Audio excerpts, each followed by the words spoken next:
बंधुओं, एक बात आप सत्य मानिए, हम पुरुष 1000 नाम जप रोज करेंगे, उसका फल हमको जो मिलेगा वो अगर माताएं बहनें घर कार्य के सेवा करते हुए केवल स्मरण कर लें ठाकुर जी का, स्मरण मात्र से उनको वो फल मिल जाएगा जो पुरुष को अत्यंत जप तप नियम करने से प्राप्त होता है।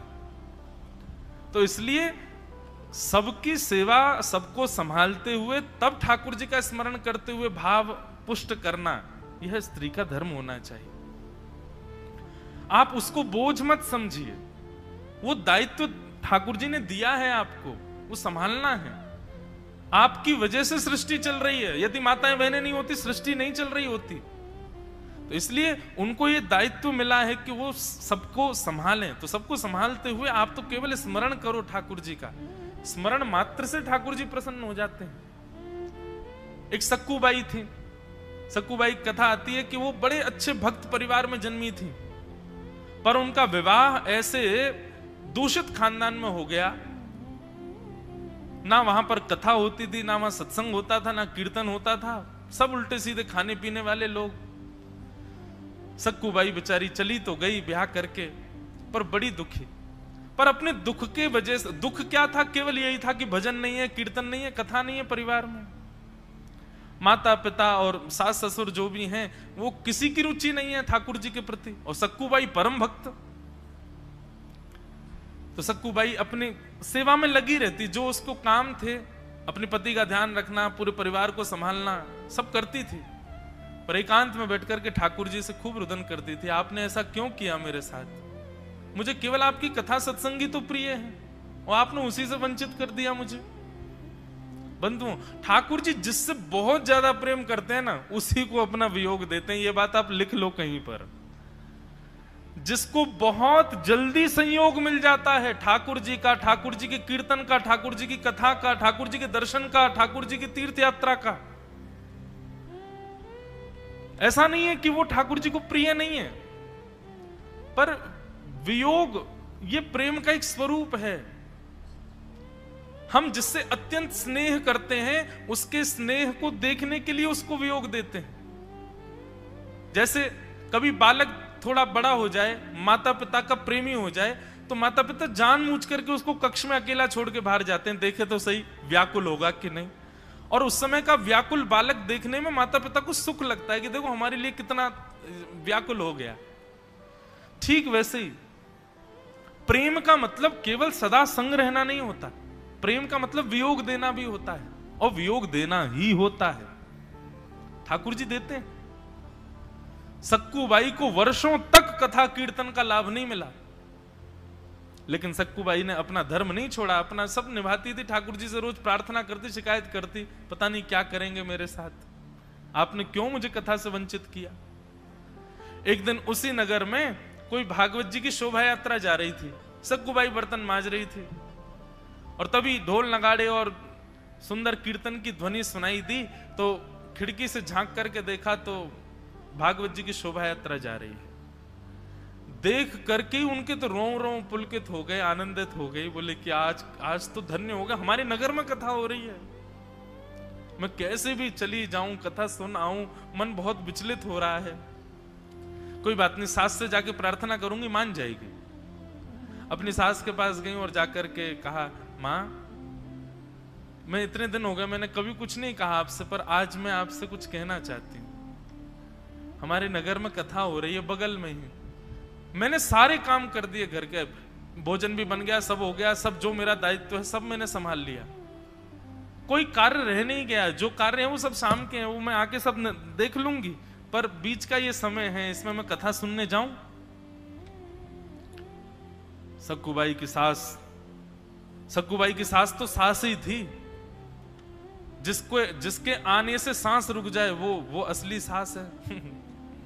सक्कूबाई की ऐसी सास थी,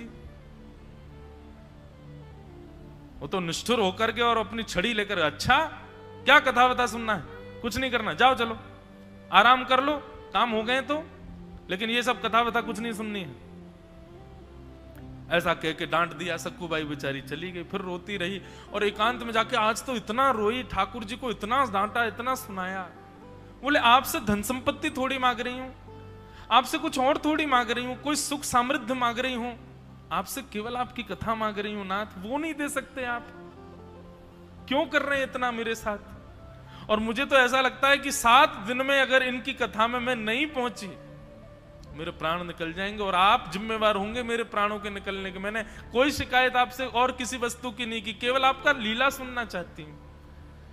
उनका वह आर्तनाद, उनका वह करुण क्रंदन, ठाकुर जी मोहित हो गए। भगवान सास का रूप धारण करके सक्कूबाई के पास आ गए, और जैसे उनकी सास चलती है, जैसे बोलती है, जैसे भौं अपनी मरोड़ के रखती है, वैसे ही बिल्कुल ठाकुर जी बन के आए। और सक्कूबाई से आगे, ए सक्कू, बोले हाँ जी जी माँ आज्ञा, तेरे को कथा सुनने का बहुत मन था ना, चल सुन, एक काम कर, चली जा, लेकिन सुन समय पे आइयो, वापस आ जाइयो, और सुन वहां प्रसाद मिलेगा ना, और लेके आना मेरे लिए भी। सक्कूबाई बोली, मैं सच में जाऊं कथा सुनने? बोले हाँ जल्दी जा। बोले आप आज्ञा दे रही हैं मुझे जाने की? बोले और नहीं तो मैं ही दे रही हूं, अब तू विलंब करेगी तो रोक दूंगी, जल्दी जा। सक्कूबाई तो तुरंत महाराज वहां से उठ करके भागी, सीधी कथा में खूब नाची, खूब कथा सुनी, खूब रोई, कथा में आनंदित हो गई। बोले ठाकुर जी मेरी सास का स्वभाव मत बदलो, मेरे पति का व्यवहार मत बदलो, ऐसे ही रहने दो, बस इनको इतना कर दो कि मुझे आपके पास आने दिया करें। लौट करके सक्कूबाई जैसे ही घर गई तो ठाकुर जी तो अंतर ध्यान हो गए, असली सास बैठी थी। सक्कूबाई ने जाकर के प्रणाम किया, मां लो आपके लिए भी प्रसाद लाई हूं, बड़ी अच्छी कथा, व्यास जी ने ये सुनाया, ये सुनाया, ये सुनाया। सक्कूबाई की सास ने प्रसाद दूर फेंक दिया, किससे पूछ के गई थी तू? सक्कूबाई बोली, अरे आपने तो आज्ञा की थी, जा चली जा कथा सुन के आ, आप ही तो बोली थी मुझसे, और मुझे ये भी कहा था प्रसाद लेके। बोला अच्छा झूठ बोलती है। वहां तो वो डांटने लगी, सुनाने लगी, घर के इतने काम पड़े हैं, तूने कैसे कहा कि सब हो गए? मैंने खुद देखे, बर्तन आधे मजे रखे थे, कुछ वस्त्र रह गए थे। बोले मैं कर रही थी, लेकिन तभी आपने कह दिया कि तू जा, तू कथा सुन के आ, तो मैंने सोचा आके कर दूंगी बचा हुआ कार्य। सक्कूबाई की सास खूब नाराज हुई, बोले कि पता नहीं क्या हुआ, इन्होंने आज्ञा दी, खुद ही डांट रही है मुझको। भीतर जाकर के वो दिखाने लगी, देख बर्तन सारे यहां पर झूठे रखे हैं, तेने माजे नहीं। सक्कूबाई बोली, लेकिन यहां तो एक भी बर्तन झूठा नहीं है। सास ने जैसे देखा तो वहां तो सारे बर्तन धुले रखे थे, कोई भी झूठा नहीं। बोले अच्छा बर्तन धुल गए? सास खुद सोच रही है, अभी तो झूठे देखे मैंने। दूसरी तरफ जाकर के बोली, अच्छा देख यहां पर वस्त्र सारे बिना घी लगाए रखे हुए हैं। बोले नहीं, वस्त्र तो सारे घी लगा के रख दिए, देखो। सास बोली, अभी तो मैंने ऐसे देखे थे, ये किसने किए? सक्कूबाई का नेत्र बंद हो गए और आभास होने लगा कि जब पहले सासू मां आई थी तो पता नहीं क्यों मुझे विश्वास ही नहीं हो रहा था कि आज्ञा कैसे दे सकती हैं, और जब मैंने उनका स्पर्श किया था तो मुझे बड़ी कोमलता का अनुभव हो रहा था। कहीं ऐसा तो नहीं श्री कृष्ण को मैं इतना डांटती हूं, इतना सुनाती हूं, वही तो नहीं आए थे कहीं? और ये सारे बर्तन धुलना और सारे कपड़े तय करना, ये कहीं कृष्ण ही तो नहीं करके गए? नेत्र बंद करके विचार किया तो अनुभव में ही ठाकुर जी सारी क्रिया करते हुए दिखाई दे गए, और सक्कूबाई समझ गई, वहीं बैठ गई अपने घुटनों पर और कहने लगी, नाथ अब कृपा करो, जब आ ही गए हो यहां तक, सब कर ही रहे हो तो फिर कृपा अनुग्रह करो ना। इतने में ही श्री ठाकुर जी प्रकट हो गए, और प्रकट होकर के सक्कूबाई के पूरे परिवार की मति सुमति कर दी, और सबके भाव जो थे कुभाव, उन सबको भाव में परिणत कर दिया, आदि आदि करके सक्कूबाई के ऊपर अनुग्रह किया। बोलो भक्तवत्सल भगवान की। तो माताओं को दायित्व देकर के भेजा है भगवान ने संसार में, उस दायित्व का निर्वहन करते हुए भी अगर स्मरण कर लेंगे ना, ठाकुर जी उनसे जल्दी प्रसन्न हो जाते हैं। भाई लोग जितना जप तप में लगे रहेंगे उतनी फिर लगेगा टाइम ठाकुर जी को प्रसन्न होने में, पर माताओं का तो एक दिन का प्रेम भाव भी यदि वो देती हैं ठाकुर जी को, ठाकुर जी उसी से ही प्रसन्न हो जाते हैं। फिर एक और प्रश्न है, पर इसका उत्तर मैं कल दूंगा क्योंकि फिर बहुत विलंब हो जाएगा, विशिष्ट है। एक बात कह देता हूं, इन्होंने कहा है कि आपने 5वें दिन की कथा में कहा था कि क्रोध आने पर मौन हो जाओ। यह मैंने अपनी जिंदगी में उतारना प्रारंभ किया है, परंतु दूसरा पार्ट क्षमा, ये कैसे लाया जाए, क्षमा कैसे करें। देखो, आपने अभी प्रारंभ किया है, 5वें दिन हमने कथा में कहा है, तो अभी ये 15वां 16वां दिन है, अभी 3-4 दिन ही हुए मौन हुए आपको। अभी प्रारंभ किया, मौन अधिकतर होना प्रारंभ कर दो, अपने आप क्षमाशीलता चित्त में आ जाती है। फिर क्षमा करने का गुण उसके अंदर होता है जो दीन होता है। जिसके अंदर किंचित भी अहम होगा वो क्षमा नहीं करेगा। तो जिनका भी ये पत्र है उनसे हमारी प्रार्थना अहम शून्य बनी है। अहम शून्य व्यक्ति ही क्षमा करता है, और अहम युक्त व्यक्ति के अंदर क्षमा दान का भाव नहीं रहता। इसलिए अहम शून्य होने के लिए क्या किया जाए, बोले सदैव इसमें तो विचार ही करना पड़ेगा कि मैं किस बात का अभिमान कर रहा हूं, किस चीज का किंचित अभिमान है मेरे अंदर। कहीं यही तो अभिमान नहीं हो गया कि मैं मौन रहता हूं इतनी देर, यह भी एक सूक्ष्म अभिमान है। मैं वैष्णव हूं, मैं भक्त हूं, मैं त्रिकाल गंगा स्नान करता हूं, त्रिकाल संध्या करता हूं, संध्योपासन करता हूं, ऐसा ये वेद पढ़ता हूं, ये पुराण पढ़ता हूं, यह सब भाव चित्त में आना यह भी एक सूक्ष्म अभिमान है। अपनी समस्त क्रियाओं को भगवत कृपा समझ करके पालन करो। मैं करता हूं ऐसे भावना, जिस मैं पना जब तक रहेगा तब तक क्षमाशीलता आपके भीतर नहीं आ सकती। इस मैं का जिस दिन त्याग कर दोगे उसी दिन क्षमा करना प्रारंभ कर दोगे। इसलिए मैं त्याग करो। बोलो वृंदावन बिहारी लाल की, अवधूत चिंतन श्री गुरुदेव दत्त। श्री दत्त भगवान के अगले गुरु कि मधुहा हरिणो मीन पिंगला कुरोर्भक कुररोभक। दत्त भगवान के अगले गुरु का नाम है हिरण। दत्त प्रभु कहते हैं मैंने हिरण से क्या सीखा, बोले उसके पास गति बहुत है। बहुत ध्यान सुनना, हिरण के पास गति बहुत है, बहुत तेज दौड़ता है, और संकट आने पर वो उसकी गति और 4 गुनी हो जाती है।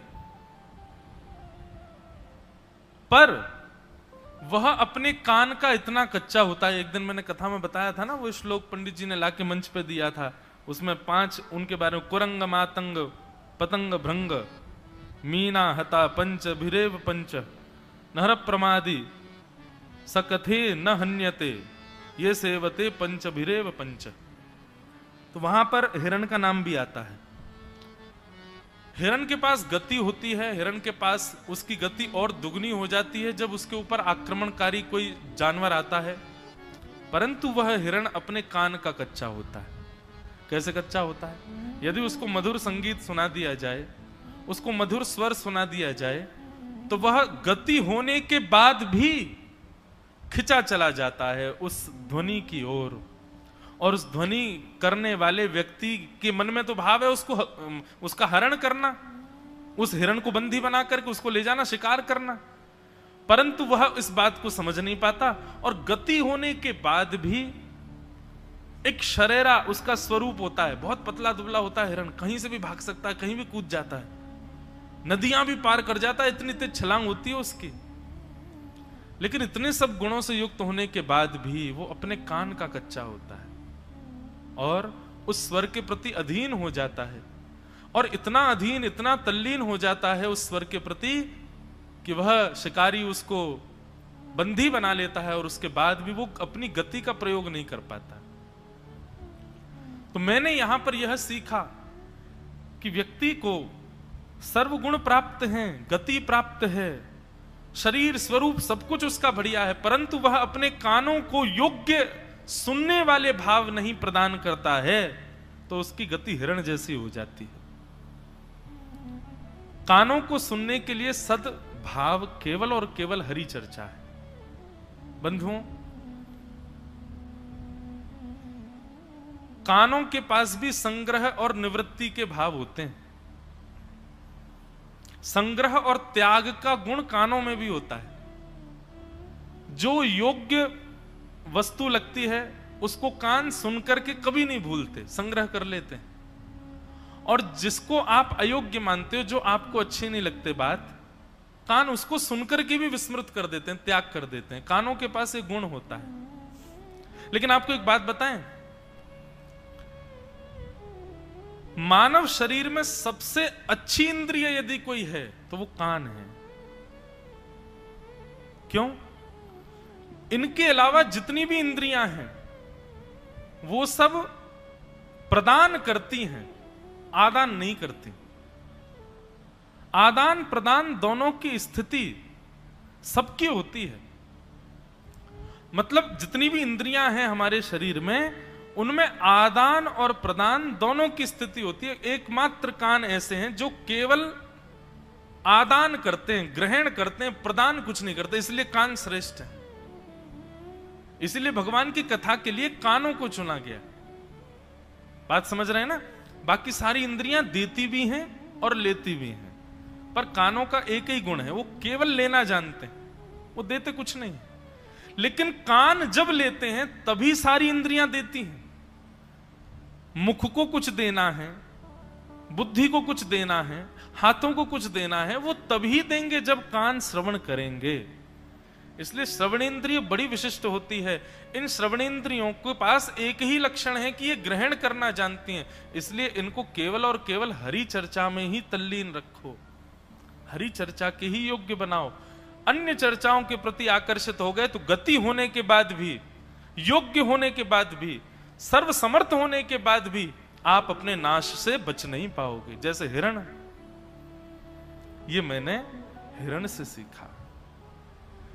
इसलिए कल का विषय आप लोगों का हिरण नहीं है, कल का विषय आपका श्रवण। श्रवण और श्रवण के लाभ और श्रवण के दोष, इन तीन भावों पर आपको कल कुछ अपने भाव प्रस्तुत करने। तो इस प्रकार श्रवण इंद्रिय के बारे में अब आज कथा में हम लोग प्रवेश करें। श्री कपिल भगवान मंचासीन हैं, देवहूति माता सन्मुख बैठी हैं। अच्छा, मैंने अपना भाव तो बताया ही नहीं।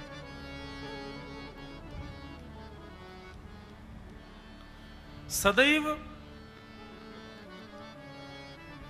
उस भाव का संग्रह करो जो बांटने पर भी खर्च नहीं होता हो। सदैव उस वस्तु का संग्रह करो जो देने पर भी कभी खर्च ना हो। धन का और उस वस्तु का त्याग करो जो बांटने पर कम हो जाती है। अब इसमें आप अनुमान लगाइए, जो बांटने पर कम होता है क्या है? दुनिया की हर वस्तु, अन्न हो, धन हो, वस्त्र हो, ये सारे भाव ऐसे हैं जो, या आदि आदि और भी जो भी भाव आपको लग रहे हों, ये सब बांटने पर कम होते हैं, ये सब बांटने पर निवृत्त होते हैं। दुख भी बांटने पर कम हो जाता है। बोलते हैं दुख बांटना चाहिए, अपना कष्ट बांट दो, कम हो जाता है, हृदय हल्का हो जाता है। तो जो भी वस्तु बांटने पर कम हो जाए उसका संग्रह मत करो, और जिस वस्तु का बांटने पर वर्धन हो सदा उसका संग्रह करो। सबसे पहला विद्या,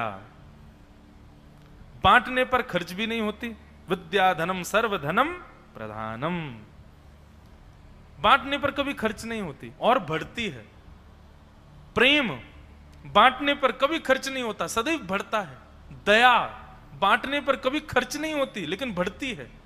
मतलब दो क्रिया एक साथ हो रही हैं, दान भी हो रहा है और वर्धन भी हो रहा है। पान हूं करत लागी कोटि गुण प्यास है। संग्रह ऐसी वस्तु का हो जिस वस्तु का पान किया जाए और पान करते करते प्यास भी बढ़ रही है।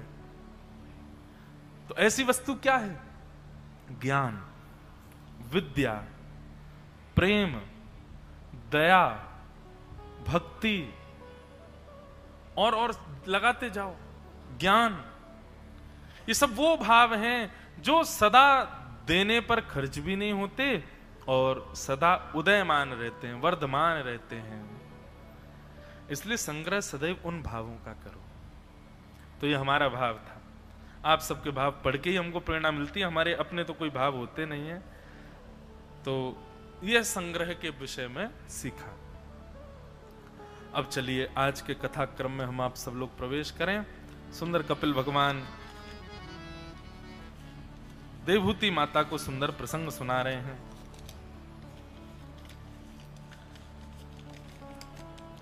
संग्रह करना और त्याग करना ये दोनों मन के विषय होते हैं बंधुओं, शरीर के नहीं।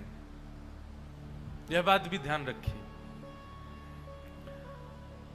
संग्रह और त्याग ये दोनों मन से हो तो उचित, केवल तन से हो रहे हैं तो ये उचित नहीं है। एक बहुत बड़े सेठ जी थे, उनके पास में पारसमणि थी, और पारसमणि का तो काम सब जानते हैं, लोहे को छुपा दो तो सोना बन जाती। लेकिन पारसमणि होने के बाद भी वो सब कुछ था उनके पास, होने पहले वो अत्यंत दरिद्र थे, पर बाद में उनको पारसमणि मिल गई, पारसमणि से उनके पास सब कुछ हो गया, पर उनके चित्त को शांति नहीं मिली। तब उन्होंने शिव आराधना की, और शिव आराधना करके भी कहा कि हे महादेव, मैं आपसे कुछ मांगना नहीं चाहता, मैं आपके दर्शन का अभिलाषी भी नहीं हूं, मेरा एक प्रश्न है, बस उसका उत्तर दे दीजिए मुझे। बोले क्या प्रश्न है? बोले प्रश्न ये है कि मेरे पास संसार की हर वस्तु है, पारसमणि ने मुझको सब कुछ दे दिया, सब कुछ है मेरे पास, घर परिवार धन संपत्ति, पर मेरे चित्त को शांति क्यों नहीं है? सब कुछ मिलने के बाद भी मैं शांत अशांत क्यों हूं? जब कुछ नहीं था, दरिद्र था, तब भी अशांत था, और आज सब कुछ मिल गया है तब भी मैं अशांत हूं। इसका कारण क्या है? तब महादेव ने आकाशवाणी से एक शब्द उनको कहा, और कहा कि तुम्हारे पास दो वस्तुओं की कमी है। एक तो सद्मार्ग दिखाने वाले गुरु।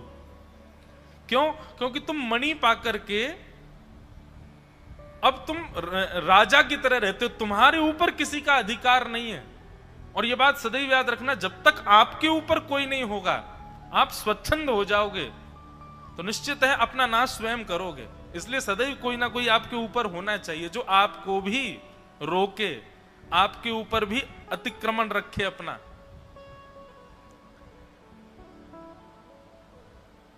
तो तुम्हारे गुरु नहीं है। पारसमणि पाकर के तुमको लगता है तुम्हें सब कुछ मिल गया, अब तुम कुछ भी कर सकते हो, और कुछ भी करने के भाव के लिए तुम सहजता से सब कर भी लेते हो, किसी का अतिक्रमण नहीं होता, किसी कोई तुमको रोकता नहीं है। इस वजह से तुम कई बार गलत कर्म भी करते हो, इसलिए तुम्हारा मन शांत रहता है। दूसरा बात, तुम्हारे चित्त में प्रेम नहीं है। तुम्हारे चित्त में सब कुछ है पर प्रेम नहीं है, और प्रेम जब आता है ना तो त्याग सिखाता है।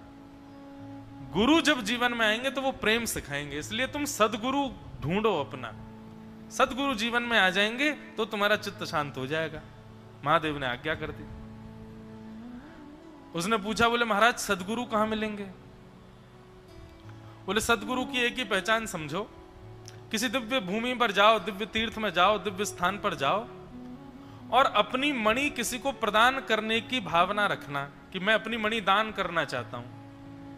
जो इसको अस्वीकार कर दे वही तुम्हारा गुरु है, जो इसको लेने से मना कर दे वही तुम्हारे गुरु हैं।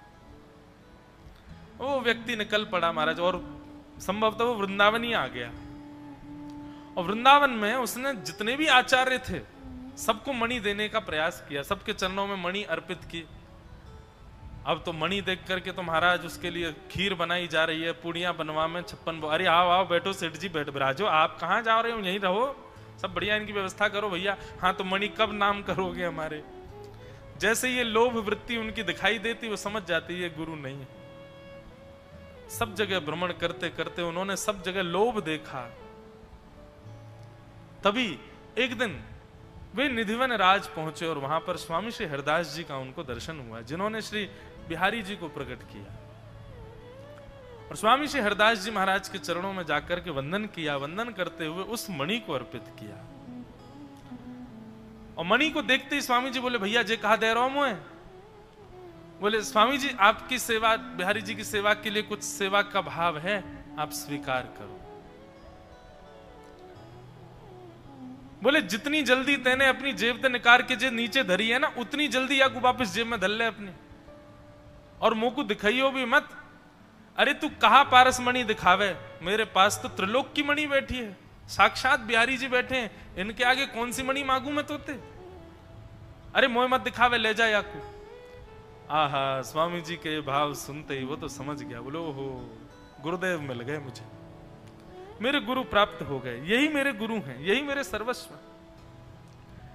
स्वामी जी के शरणागत हो गया। स्वामी जी की शरण में जाते उसने कहा मुझे आप शरण ग्रहण करो। बोले एक शर्त पर करूंगा। बोले कहा? बोले ये जो मणि है ना तेरी, याकू जमुना जी में फेंक आ, याकू यमुना जी में फेंक आएगा तो मैं तो को अपनो शरणागत बना लूंगा। उस व्यक्ति ने पहले तो उसको थोड़ा संकोच सा हुआ, कैसे करें, लेकिन उसने मन में विचार किया, महादेव ने आज्ञा करी, मैं इतने प्रयास करके आ गया हूं, अब गुरु मिल गए तो मान लेता हूं बात, और मणि से वैसे भी कौन सा सुखी, सब तो मिल गया मुझे, अब तो चित्त की शांति चाहिए, वो मणि से मिल नहीं रही है, तो गुरुदेव की आज्ञा मान के फेंक देता हूं। और उसने जाके यमुना जी में मणि को फेंक दिया, अर्पित कर दिया श्री यमुना जी को। स्नान करके आया, स्वामी जी ने उसको दीक्षा प्रदान कर दी। परंतु कुछ समय बाद उसके मन में वो व्यथित रहने लगा, वो दुखी रहने लगा, ना उसको भोजन भाता था, ना उसको नींद आती थी, वो सदैव चिंता सी में रहता था, और चिंता उसको एक ही बात की रहती थी, मणि होती तो मैं ये कर लेता, मणि होती तो मैं ये कर लेता, मणि होती तो मैं ऐसा कर लेता। मतलब तन से तो छोड़ दी पर मन से नहीं छोड़ पाया, और इसलिए शरणागत होने के बाद भी, गुरुजन के मिलने के बाद भी वो अशांत था। स्वामी जी के चरणों में एक दिन बैठा था, स्वामी जी महाराज ने उसके मुखमंडल को देख करके समझ गए, बोले इसके मन का भाव क्या है। स्वामी जी ने तुरंत वहीं निधिवन राज की रज उठाई, और रज उठा करके उसकी ओर जैसे ही फेंकी, उठाई थी तो रजती फेंकते ही वो सारी मणियां बन गई। बोले ले, ये सबरी पारस मणि है, और इन सब पारस मणियों में एक मणि तेरी है, उठा ले, कौन सी है तेरी, तुझको याद होगा ना। यह देखते ही उसका चित्त जो है वो अत्यंत, उसको ग्लानि होने लगी अपने ऊपर, मैंने क्या किया, ऐसे गुरु समर्थ के चरणों में आकर के भी मैंने तन से त्याग किया, मन से त्याग नहीं किया, इसीलिए अशांत हूं। चरणों में गिर के खूब रोया, बोले स्वामी जी मुझे क्षमा कर दो। बोले देख, इस संसार के विषय तन से छोड़ने बड़े आसान हो मैं, पर मन ते इनको जब त्याग किया जाए ना, तभी बिहारी जी स्वीकार करें। ऐसे तो घनेरे घूम रहे हैं जिनने अपने शरीर से सब कुछ छोड़ दिया है, परंतु वास्तविक तो वो है, बिहारी जी तो वाकु स्वीकार करें जो मन से त्याग करे। आज के बाद या कुछ चित्तवृत्ति में आन मत दियो, और देखिए तो को बिहारी जी दर्शन देंगे। बस स्वामी जी की वो बात सुनकर के वो जो था व्यक्ति, उसने मन से त्याग कर दिया। अब तो वो सदा श्री बिहारी जी, और एक दिन ऐसा हुआ कि श्री निधिवन राज में साक्षात प्रत्यक्ष चलते फिरते श्री बिहारी जी के उसको दर्शन हो गए, ठाकुर जी का साक्षात्कार हो गया। तो संग्रह और त्याग ये शरीर से करना बहुत आसान होता है, इनको मन से करो। और एक बात कहें, मन से यदि किसी का त्याग है और शरीर से भली उसका संग हो रहा हो, तब भी संग दोष नहीं लगेगा। क्यों? क्योंकि शरीर से तो त्याग है ना, मन से तो त्याग है ना उसका, चाहे वो धन हो, चाहे वो संपत्ति हो, कुछ भी हो, तो मन से त्याग हो।